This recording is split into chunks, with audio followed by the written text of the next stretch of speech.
Hello girls, welcome to another BST video. Now we will know about the divisional organization structure. Earlier we have known about the functional organization structure. Now we will go for the divisional organization structure. Divisional structure is formed by creating a set of autonomous units or divisions which are coordinated by central headquarters.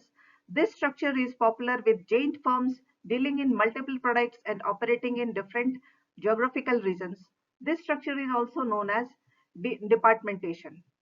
Divisional structure जो है ऐसे तरह के ये अलग अलग units को पूरे बनाता है। ये अधिकतर और इसका जो ऑर्गेनाइजेशन इसको जो कोऑर्डिनेट करते हैं वो सेंट्रल हेडक्वार्टर्स ही करता है। एंड ये अधिकतर उस जगह में काम अधिक मददगार होता है जहां जिन बहुत बड़े बड़े फर्म्स बनाए जाते हैं, बहुत बड़े बड़े फर्म्स बनते हैं और वो बहुत तरह के प्रोडक्ट्स एक साथ में ही बनाते हैं एंड वो अलग अलग जगहों में उनको लोकेट करना होता है। उनके जो यूनिट्स होंगे वो अलग अलग जगहों में होंगे, लेकिन उनका कंट्रोल जो होगा वो एक हेडक्वार्टर में होगा। इस तरह के ऑर्गेनाइजेशंस को डिविजनल ऑर्गेनाइजेशन स्ट्रक्चर कहते हैं, जिसे डिपार्टमेंटेशन भी कहा जाता है। In a divisional structure, each division is semi-autonomous and has its own resources and facilities. In India, several companies like DCM, Gwalior, Rayons, etc. follow divisional structure to organize their operations. The divisional structure may be based on two criteria.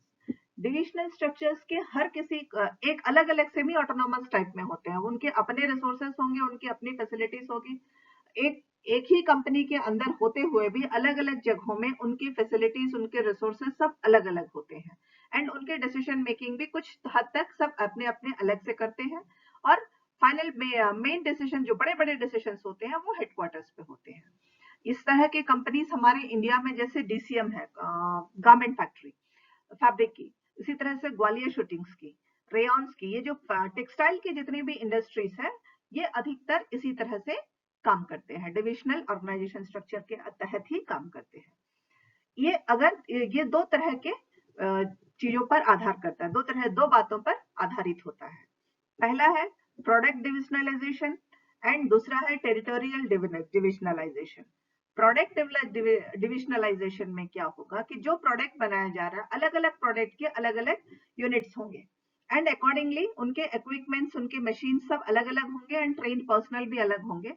वो एक ही company के अंदर होते हुए अलग product की वजह से प्रोडक्ट के अनुसार उनको डिवाइड किया जाता है। Each major product or product line is organized as a separate division.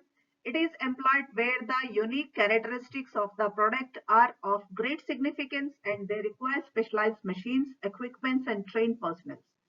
It is appropriate when each product is relatively complex and a great deal of capital is required for each product. Her product के लिए बहुत अधिक investment की जरूरत होती है और हर product का मशीनरी अलग अलग होता है। उस तरह से जब रहते हैं तो इसको हम वो डिवीजन उसमें जो होता है that is done in product divisionalisation. और नेक्स्ट है territorial divisionalisation. This is generally followed in service organizations which have regional offices in different regions.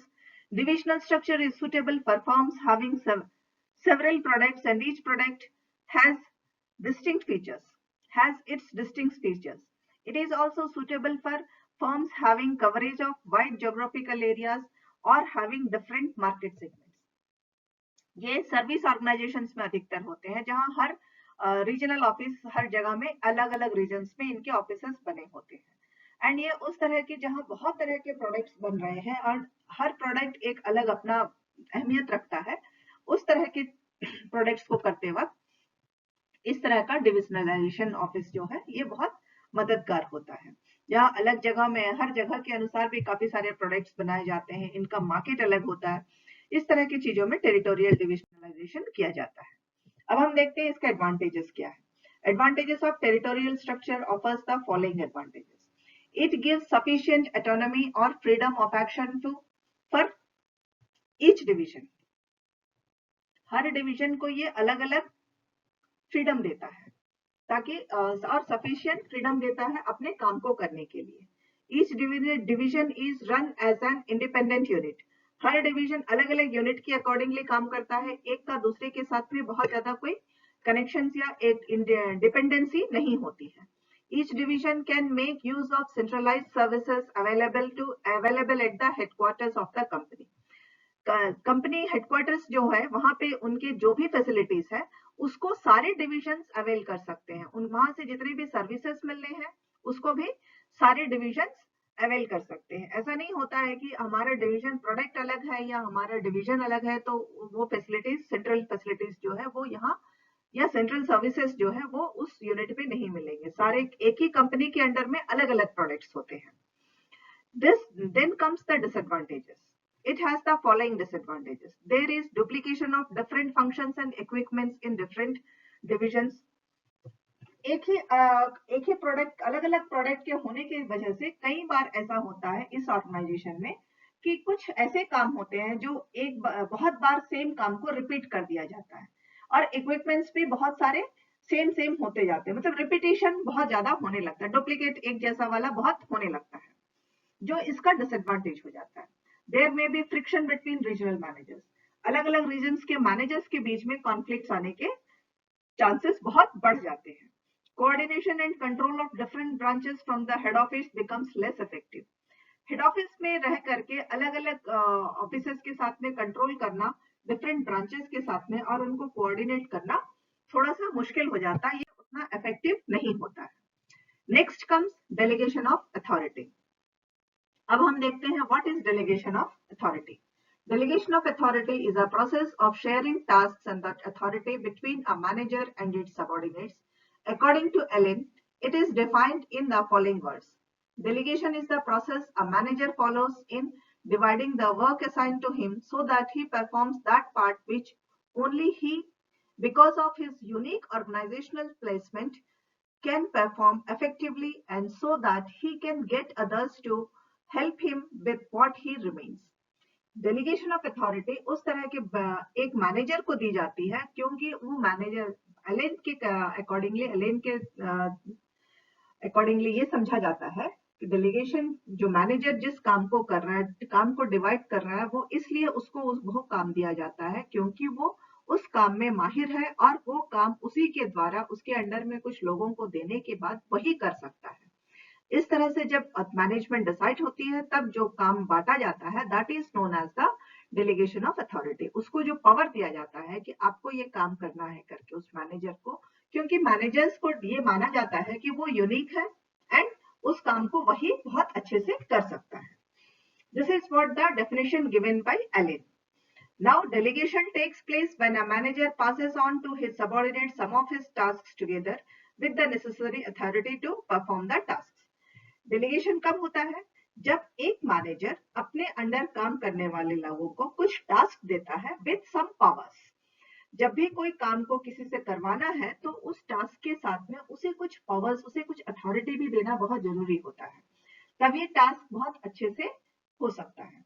तो डेलीगेशन जब इस तरह से करते हैं then that is known as the delegation. वहां पे कहा जाता है delegation of authority has happened. Now characteristics of delegation of authority. अब इसके characteristics क्या है? Delegation means passing an authority. Delegation का meaning ही है authority को pass on करना, powers को एक से दूसरे के हाथ में देना। Only a part of authority is delegated by a superior. Her superior जो होता है, जो senior होता है, वो कुछ हिस्सा ही आगे की ओर अपने subordinates को pass on करता है। पूरी की पूरी authority वो कभी भी नहीं देता है। Authority is delegated to subordinate by superiors when he himself possesses the authority. और वो कब दे सकता है अपने subordinates को? जब उसके खुद के पास में वो authority होगी। अगर supervisor superiors को अगर authority नहीं होगी then they can't pass it on to the subordinates. The limits within which the authority is delegated to subordinate by a superior have to be fixed. And limits fix करने पहले ही fix करने होते हैं कि superiors कितनी authority अपने subordinates को देंगे, ये पहले ही फिक्स करना बहुत जरूरी होता है। It creates accountability on the part of the person who has been delegated authority. Authority जिसको मिली है उसकी एक जिम्मेदारी बनती है कि वो जवाबदारी हो जाता है जो पावर लेने के बाद में कि काम उसने कितना और कैसे पूरा किया, कब तक पूरा करेगा। दिस इज वो अकाउंटेबल हो जाता है जिसको पावर दिया जाता है। Now we will see delegation of authority has three interrelated elements which are as follows. इसका प्रोसेस क्या है, डेलीगेशन का प्रोसेस क्या है। ये 3 इंटर रिलेटेड एलिमेंट्स के साथ में काम करता है। सबसे पहला क्या है, assignment of responsibility. In the process of delegation, the first step is the manager has to assign the tasks to the subordinates.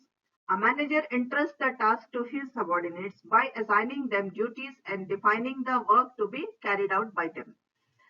सबसे पहला काम होता है कि मैनेजर अपने सबऑर्डिनेट्स को ड्यूटीज या टास्क असाइन करे।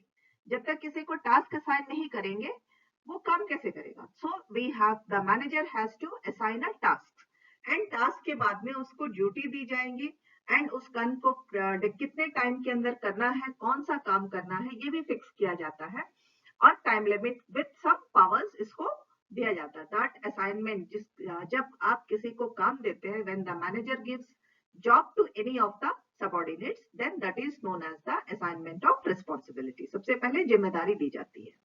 Next is grant of authority. जहां जिम्मेदारी दी जाती है वहां कुछ पावर भी देने होते हैं। अगर किसी को जिम्मेदारी दी गई है काम करने के लिए तो उनके साथ में उन्हें अगर कुछ पावर्स नहीं दिए जाएंगे, then it becomes difficult for that person to complete the work. Grant of authority. Authority is needed to perform a given responsibility, and if the manager wants that his subordinate should perform according to his expectations, then he has to grant him sufficient authority. It is the sum of powers and rights. Grant of the authority क्या है? Powers और rights, अधिकार भी है और जिम्मेदारी भी है। कुछ अधिकार है, कुछ पावर्स है, कुछ जिम्मेदारियां हैं। इन सबको मिला करके जब किसी को सबऑर्डिनेट को कोई मैनेजर ये सारी चीजें मिला करके देगा, तभी वो सबऑर्डिनेट उस मैनेजर के एक्सपेक्टेशंस के अनुसार काम को कंप्लीट कर सकता है। So grant of authority is very much necessary. Creation of accountability. Accountability is the obligation to carry out the assigned tasks, duties or responsibilities. Accountability makes a person answerable to his superiors for the performance of delegated responsibility and authority. Accountability cannot be delegated, it is always upwards. It incorporates the obligation to meet a certain minimum quality of performance.